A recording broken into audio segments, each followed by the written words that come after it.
Paz do Senhor, os irmãos, vamos para mais um comentário da lição bíblica. Estamos estudando o livro de Juízes e a lição hoje é a lição de número 8. Estamos na penúltima lição de Juízes, a lição de número 8, que está inserida nos capítulos 17 e 18. E o título da lição fala sobre a idolatria de Mica e a tribo de Dan.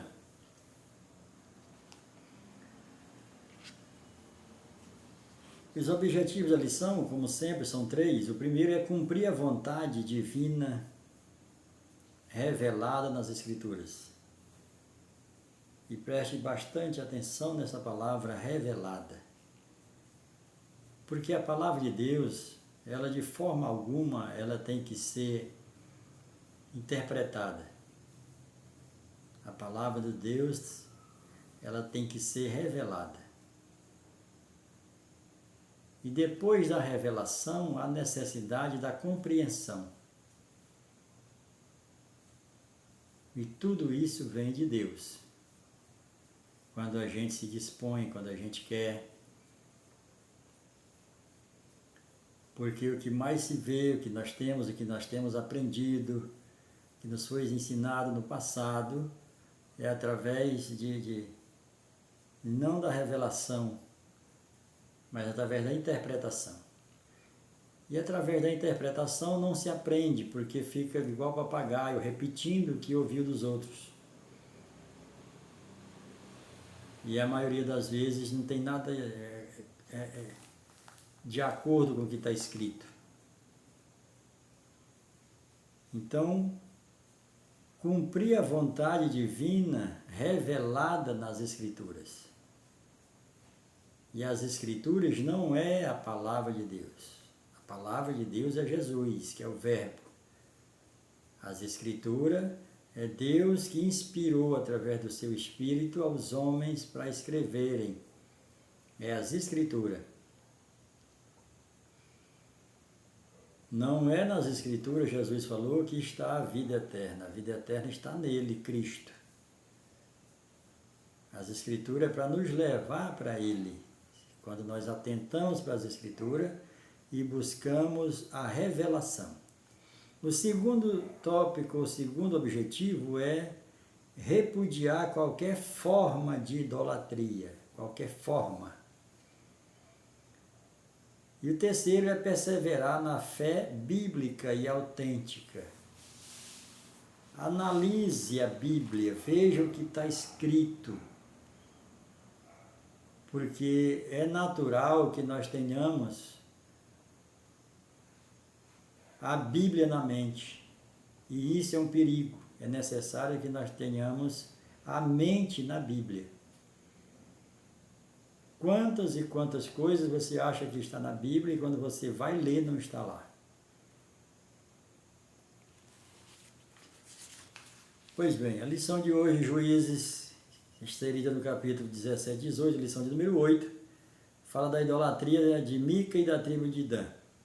O texto áureo nos diz: então se alegrou o coração do sacerdote e tomou a estola sacerdotal, os ídolos do lar e a imagem de escultura, e entrou no meio do povo. Juízes 18, 20. Na verdade prática diz: não há lugar para a bênção de Deus onde imperam o pecado e a idolatria. A introdução à lição vai nos dizer: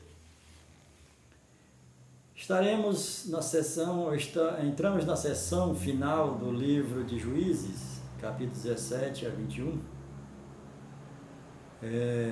quando o escritor bíblico expõe a culminância da trágica decadência religiosa e moral de Israel. O povo escolhido corrompeu-se completamente e, ao invés de influenciar, foi influenciado pelos povos ao seu redor, tornando-se igual ou até pior que eles.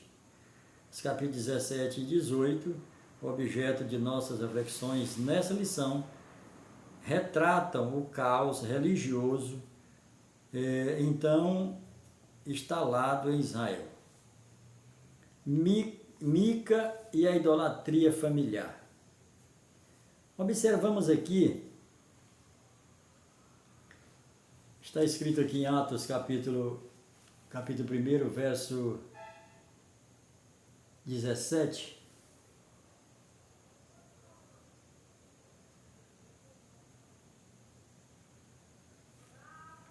aliás, Atos capítulo 13,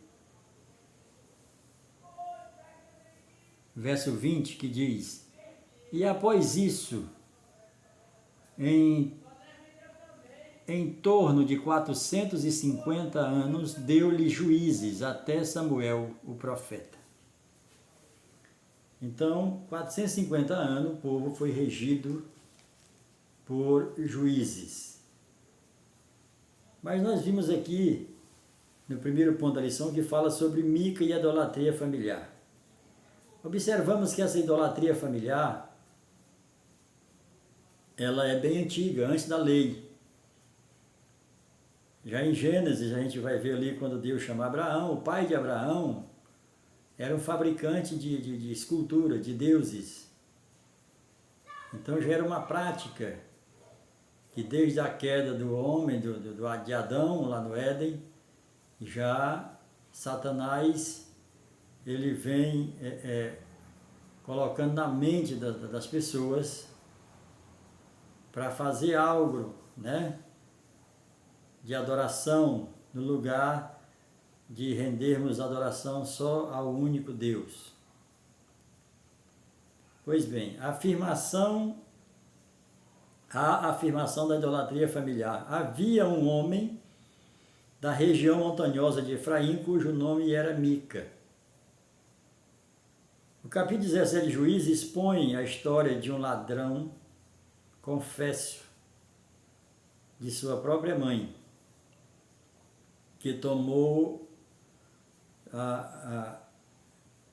indevidamente 1.100 ciclos de prata. A confissão de Mica está mais para alguém assustado com uma possível maldição do que propriamente arrependido. Aqui nós vemos aqui nesse primeiro ponto acerca de como começa a história de Mica. Começa com roubo, roubando a própria mãe. Isso, e aqui diz de sua ação. Igualmente a sua mãe, ao invés de discipulá-lo, de discipliná-lo, reafirmando o ensino de inegociáveis balizas morais, mostra-se conivente com o erro e até o abençoa. Juízes 17:2. Não havia zelo espiritual naquela família, mas pura religiosidade exterior. A degradação religiosa não parou por aí. Ao ser restituída, a mãe de Mica declarou ou dedicou os 1.100 ciclos de pratas ao Senhor. Entretanto, quando do efetivo cumprido, ou quando do efetivo cumprimento do voto, ofertou apenas uma parte desse dinheiro, apenas 200 ciclos, né? Se era 1.100 ciclos e ela dedicou ao Senhor, mas na hora de ofertar ela só deu 200. E para piorar a situação, entregou esse valor a ourives, a fim de que fosse confeccionada uma imagem de escultura e uma imagem de fundição, uma imagem esculpida e uma imagem fundida, né? São duas coisas totalmente diferentes. Então observamos aqui a situação dessa família. A situação da família, a família cristã não está alheio a um dos membros da família cometer um erro, seja em qualquer situação, em qualquer área, de roubo, prostituição, mentira, a idolatria, entendeu? Não, a gente não está imune a isso. O que pesa, o que Deus requer de nós é que nós, como chefe de família, como pai de família, não venhamos a aceitar, né? A se acomodar, a colocar, a se conformar na realidade. E isso não tem nada a ver com matar a pessoa, expulsar da família, não, tá? Tem a ver com discipular, disciplinar. O Senhor sempre trata os filhos com disciplina. E a disciplina não é para matar. A disciplina é para salvar. E aqui já começa essa situação de Mica. O agravamento da idolatria no subtópico 2, né, da idolatria familiar. Essa questão de idolatria familiar é tão séria. Isaías 19:3 vai falar sobre o espírito familiar. Gênesis 31:30 fala da situação ali de Raquel, a mulher de Jacó, a mulher que ele amava. Fala dos terafins. Terafins não é sinônimo de anjos de Deus, mas de ídolos. Os anjos de Deus são os serafins. Seraf significa ardem em fogo. São anjos de fogo. Aliás, os querubes, né? Querube é anjo de fogo. Os serafins são os anjos de Deus. Aqui é terafins. Terafins são imagens de escultura. E essa imagem de escultura ela pode ser pequena ou do tamanho de uma pessoa, da figura de uma pessoa. Foi daí que os romanos tiraram essa situação de pessoas, de imagem de pessoas como santa, como santo. Foi desses terafins já desde os primórdios, antes de Abraão. Já existiam os terafins e não serafins. E aqui os terafins eles são em tamanhos minúsculos, que podia ser carregado numa bolsa, numa mochila, como era o caso aqui de Raquel, que roubou os deuses do seu pai Labão, né? E aqui está implícito aqui justamente por que Raquel morreu de parto de Benjamim. Porque a sentença dela foi dada por Jacó. Gênesis 31, de 32 a 35. Porque Labão não teve êxito naquilo que foi fazer, que era matar Jacó, que era trazer de volta as filhas e tudo que Jacó ia levando, que ganhou com o suor do trabalho. Ele agora apela e diz, não, mas não me roubou, saiu de casa me roubando, roubou os meus deuses. E Jacó lança essa palavra, lança esse veredito, Gênesis 31, 32, 35. Com quem tu encontrar os teus deuses, os teus terafins, as tuas imagens de escultura, que essa pessoa não viva mais. Ou seja, ele decretou a morte, porque ele tinha tanta certeza de que ninguém da família dele estaria com esses terafins e ainda tendo roubado, né? Observe de onde vem essa situação de Mica, né? O capítulo 17 expõe a história de um ladrão, confesso, que roubava a sua própria mãe. E aqui nós temos aqui a história de Raquel, uma ladra confessa que roubou seu próprio pai, mas não roubou bens, roubou seus deuses, que é pior ainda. E aqui é necessário que o pai de família esteja atento a tudo que entra na sua casa. Cuidado com o que está acontecendo com esposa e filhos. E aqui Jacó lhe dá a sentença. E quando Labão procura por todo não encontra, que quer procurar na bagagem de Raquel, Raquel disse, não se aproxime de mim, meu pai, porque eu estou naqueles dias, ou seja, eu estou menstruada. E já naquele tempo já tinha essa situação da mulher menstruada, era impura. Então não se aproxime de mim. Na realidade ela estava sentada na bagagem que estavam os terafins, que estavam as imagens de escultura.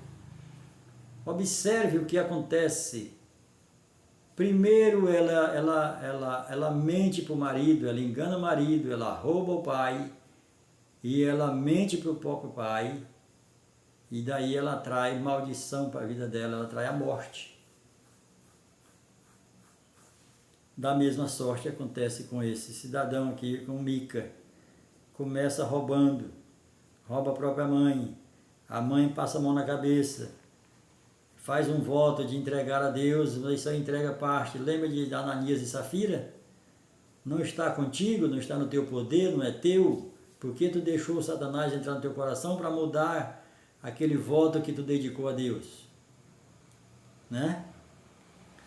Então, esses espíritos familiares, esses terafins, foi daqui que os romanos tiraram para fazer imagem das pessoas, né? E defendem, e adoram, porque tem a imagem das pessoas ali como protetora, como santa. E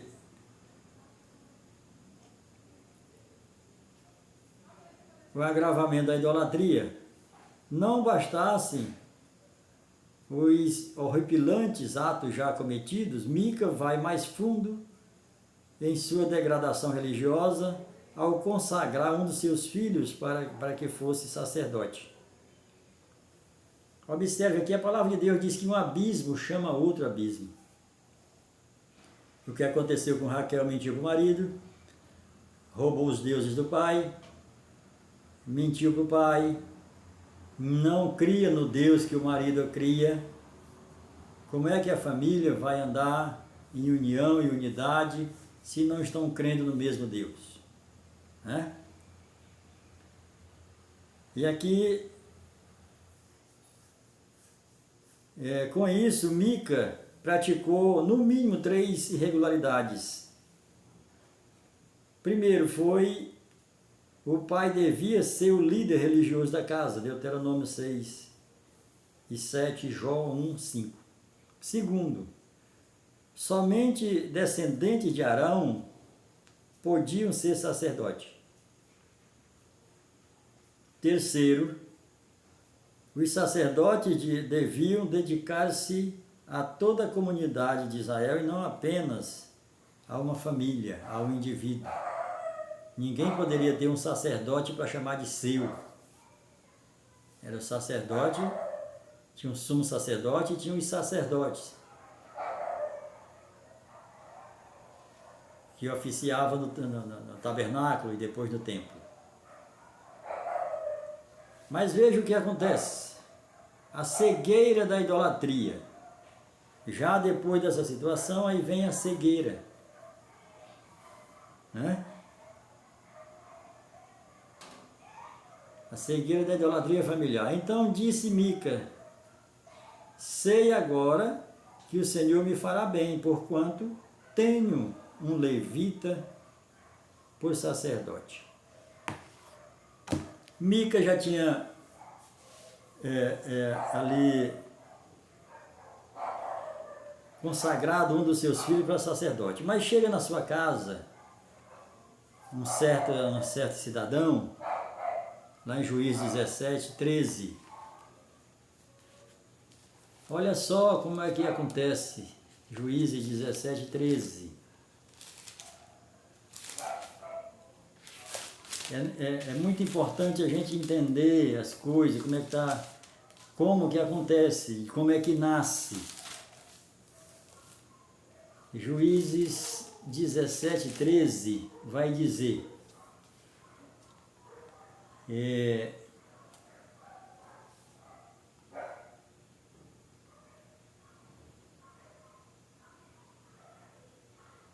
quando ele diz, agora sei que o Senhor me fará bem, ao ver que tenho um levita comigo. Quem é esse levita? 17, versículo 9, vai dizer o seguinte, Juízes 17, 9.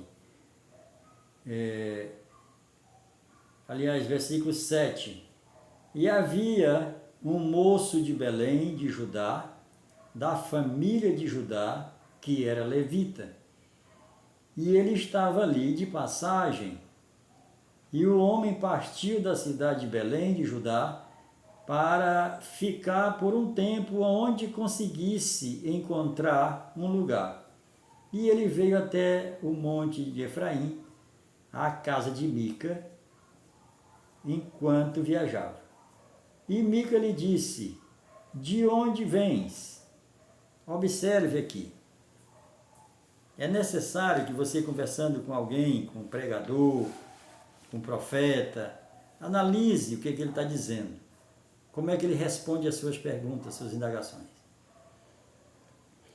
E Mica pergunta para esse moço que não tem nome, né? De onde vens? Olha a resposta que ele deu. E ele disse, eu sou levita de Belém, de Judá. Não respondeu a pergunta. De onde vem? Eu venho de Belém. A outra pergunta, qual é o teu nome? Qual é o teu ofício? Observe que começa tudo errado. Isso não é novo, isso que está acontecendo aqui. Já havia acontecido lá, Jó capítulo 1, verso 7, quando Deus se reúne ali com seus filhos, ali nas regiões celestiais. Quem aparece no meio? Satanás. E aí Deus pergunta, tem visto o meu servo Jó? Aliás, pergunta primeiro, de onde tu vem? Ele diz, de rodear a terra, de passear por ela. Observe a mesma coisa aqui que está acontecendo com Mica, com esse que se diz levita. Saiu de Belém, da Judéia, anda errante, procurando um lugar onde possa chegar e encontrar alimento, encontrar moradia, encontrar alguém que o receba. Primeiro, ele não era levita porque é da tribo de Judá. Apesar do nome Judá significar louvor, mas os levitas eram da tribo de Levi e não de Judá. O fato dele vir de Belém poderia ser levita? Poderia. Os filhos de Levi, Deus ele espalha a família de Levi, os levitas e os sacerdotes que era da linhagem de Arão, ele espalha no meio das 12 tribos em 48 cidades, que era justamente para o povo ter levitas e sacerdotes, para aconselhar, né? Para cuidar, para cultuar. O Senhor, ele espalha levitas da tribo de Levi e sacerdote nas 12 tribos. Mas esse cidadão aqui, ele está vindo de Belém da Judéia e ele é da família de Judá. Ele não é da família de Levi, então ele não podia ser levita. Então ele vivia de rodear a terra, tal qual Satanás. É um viajante. Esse mesmo viajante, quando encontra pessoas que não estão ligadas com o reino de Deus, crentes que não estão servindo no reino. Aqui aconteceu com Davi, 2 Samuel, capítulo 12, verso 4. Observe que o profeta Natan, quando ele vai à casa de Davi, o palácio de Davi, para lhe falar do seu pecado, que até então era oculto,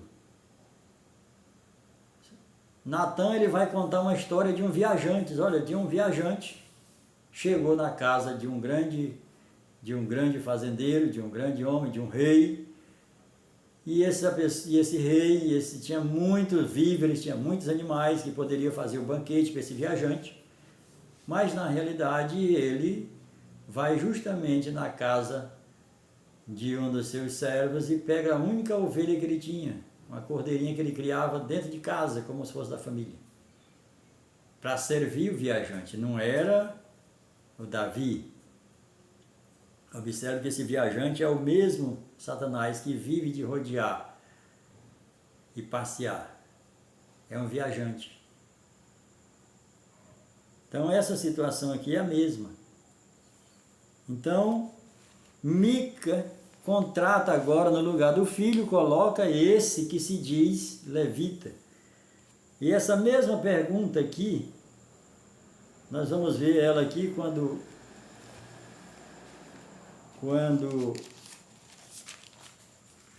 João Batista é interrogado, João capítulo 1, verso 17, aliás, verso 19, né? Os sacerdotes mandaram perguntar a João Batista quem era ele, né? E aqui mandaram perguntar, chegaram em João. Este é o testemunho de João. Quando os judeus, né, enviaram sacerdotes e levitas de Jerusalém para lhe perguntar, quem és tu? Ele tinha que dizer assim, eu sou João, né? Dizer a filiação, dizer o seu ofício, mas não, ele vai e responde assim, eu não sou o Cristo. Eles não perguntaram para ele se ele era o Cristo, se ele era Jesus. Perguntaram quem era ele tinha que dizer quem era ele. Da mesma sorte aqui, esse que se diz levita, quando é perguntado por Mica, né, de onde vem, ele diz, eu sou levita. Tem nada a ver a resposta. Então a gente tem que ter cuidado com as respostas quando se faz uma pergunta. O segundo ponto fala sobre a tribo de Dan e sua migração. Eu acho que aqui no Nordeste, principalmente no Nordeste, nós chamamos o nome danado. Eu acho que esse negócio de danado, esse nome danado vem de Dan. Porque Dan, essa tribo de Dan, esse filho de Jacó, Dan era um cabra ruim mesmo. E aí a tribo sempre foi ruim. E o que está praticamente previsto é que aquele que vai ser usado por Satanás como o anticristo é da tribo de Dan, né? Não tenho ainda como comprovar biblicamente, mas tudo leva a crer. A migração danita. Naqueles dias não havia rei em Israel, e a tribo dos danitas buscavam para si herança em que habitar. Ainda não tinham conquistado a sua terra, apesar de já ter sido delimitada, porque Josué delimitou para todas as tribos, aqui ó, a sua parte cabe aqui, a sua parte é essa, então eles teriam que entrar e tomar dos moradores que habitavam antes. E os danitas até então ainda não tinham conquistado, estavam procurando lugar para habitar. E mandaram espias para espiar a terra, justamente ali aonde morava Mica. E eles vão chegar lá e encontram com quem? Com o viajante. 5 espias da tribo de Dan encontram com esse viajante.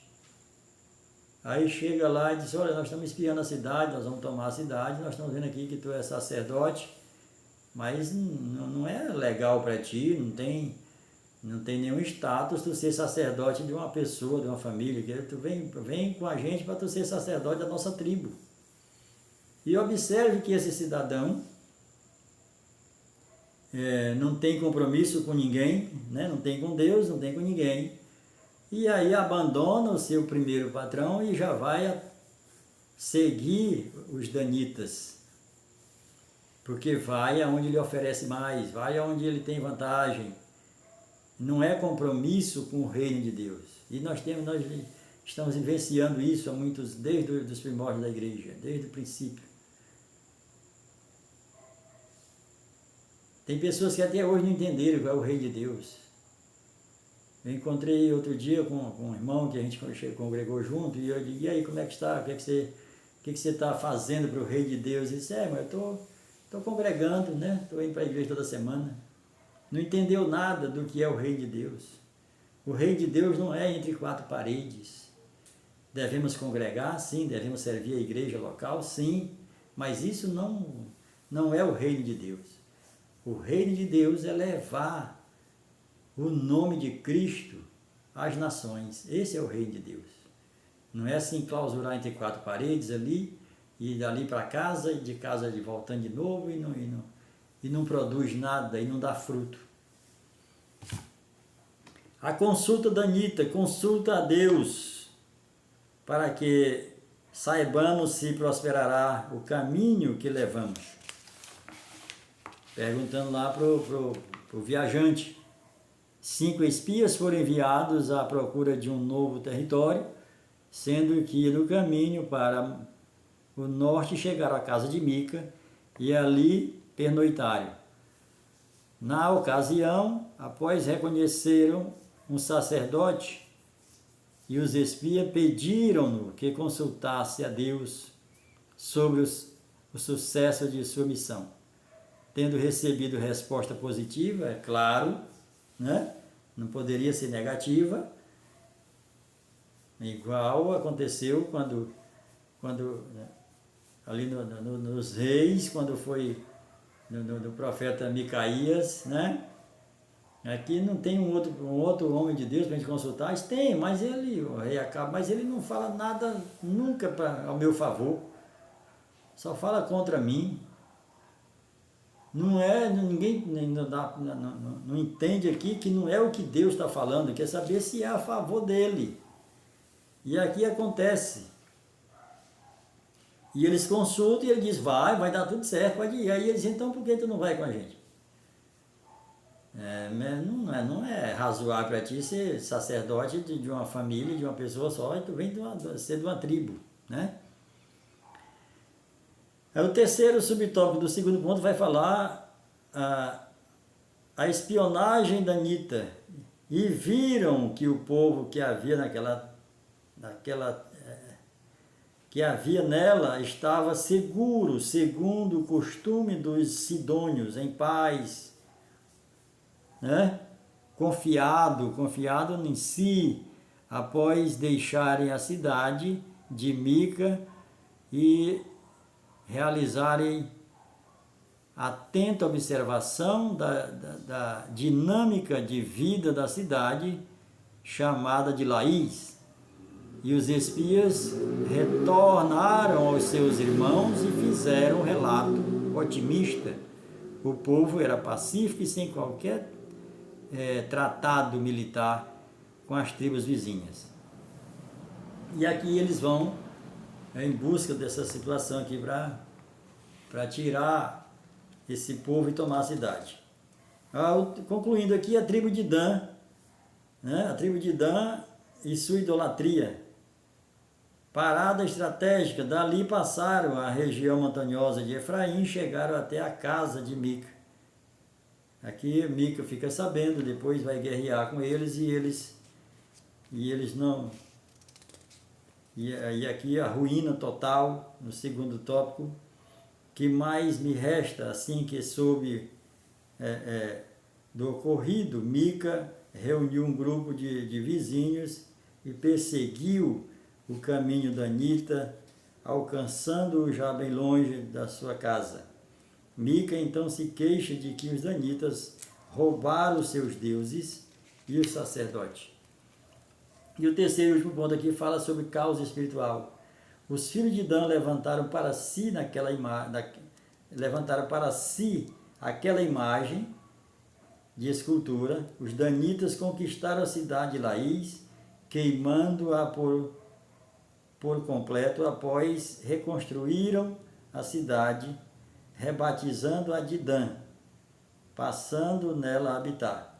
Portanto, a campanha militar de ocupação daquele território foi bem sucedida. Então, aqui nós vimos a questão da religiosidade.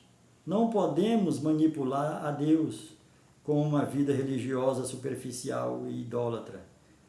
Uma vivência espiritual sadia demanda que entreguemos nosso coração a Jesus e confiemos a Ele todos os nossos caminhos, por amor e sempre à luz da palavra de Deus. Então, irmãos, que Deus abençoe, tenha uma boa aula, lição de número 8, acerca da idolatria de Mica e da tribo de Dan. Falamos aqui acerca do viajante. Cuidado com esse viajante, com as respostas que dá. Quando você pergunta uma coisa, ele responde outra.